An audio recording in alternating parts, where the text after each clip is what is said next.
Good Saturday morning, Looney Tunes fans. It's me, Trevor Thompson, the self-appointed Looney Tunes critic, and we are watching another Pepe LePew. Why? Because those of you have pointed out that I'm not doing enough Pepe, and I realized you guys are right. I've never done any, so I got one of my good expert friends to talk about Odorable Kitty with me, and that was a success. So he's back again, ladies and gentlemen, the great Dave Germain. Say hey, David.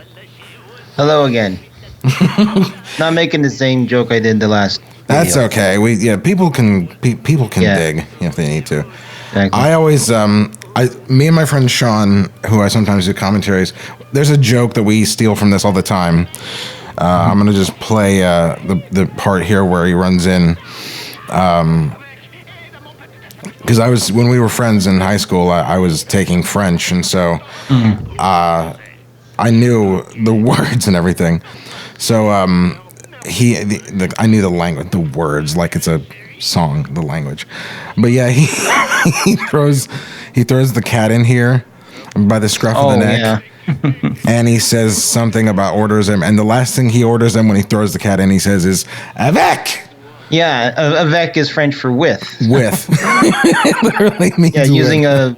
a preposition as a verb. Yep. So me and Sean would do that a lot, bro. When we're doing the faux French, when we want to finally make the exclamation point in our mumbo jumbo. It ends with avec. All right, here. You know what? Here it is. We'll play it right now. Yeah. Ah, les pussy ferocious. Remove that skunk, that polecat pole from the premises. Avec! Avec. Oh wow, yeah, the classic, and that's got to be said too. For Chuck, I feel like he's much better than Frizz when it comes to repeating. Going back to the same place and repeat and doing new things. Just the way, finding new ways each time to get the white stripe down the cat's back. Yeah, I think that was part of his niche. Yeah, that's sticking to formula, but finding new creative ways to keep it fresh. Should we even address some of the more younger, modern attitudes that the question whether or not Pepe is really just a rapist from a bygone era? Yeah, I definitely wouldn't call him a rapist, David. It's a mistaken identity. I will say this. Chuck did mention in his second book that one of the cartoons, one of the animators for one frame did make Pepe anatomically correct.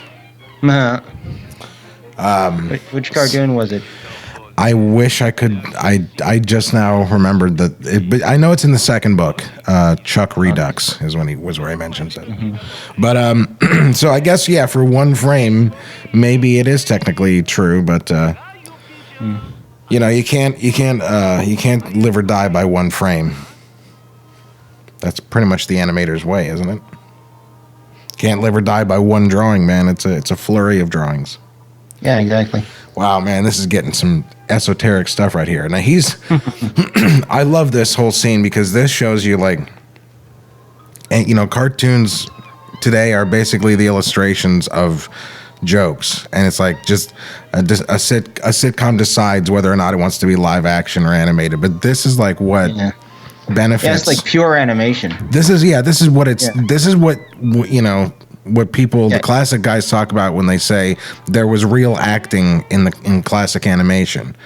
There's no great Mel Blanc performance to put this on, and it's just animators and Chuck. So that sad smile just before he pops it with the gun. Yeah, and Chuck was the one who really mastered the expression, the physical expression. Yeah, the complex expressions, just like that, the sad smile kind of thing.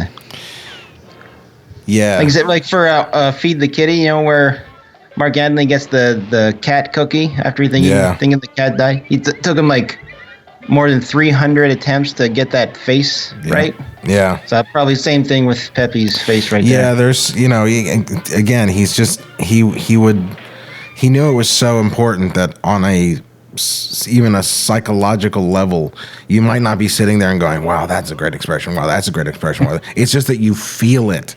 You feel, the job of the drawing is for you to feel a certain way. And, you accomplish that. Yeah. Yeah. I don't connect, with animation where, like The Simpsons and Rick and Morty, and even, the Filmation and old stuff, because it feels dead to me. It doesn't. Chuck Jones called it illustrated radio. It is. Yeah, it is in many ways. Family Guy is illustrated radio. Absolutely. Mm-hmm. Yeah, the weird irony that Eddie Seltzer, the producer, his attitude towards Pepe LePew and that fractured French was that nobody would laugh at this shit. But then this cartoon wins an Oscar, and like you said before, you and your friend laughed at the Avec line for decades later. So, oh my God, yeah. So hard. Time has proved Eddie wrong. For sure, yeah. And I think that Chuck was kind of ambivalent about how upset he was that Eddie was such a douchebag about it, and yet didn't even I don't even think he let Chuck take a picture with the Oscar that this cartoon I don't won. think Eddie and Chuck got along at all. Oh, absolutely not. He made no secret of that. But Chuck was the master of being able to put bad things lightly. We're coming to the end of this, so we're gonna do another cartoon, another Pepe after this. So stick around, everybody, and David, please come back. I will again. All right, guys.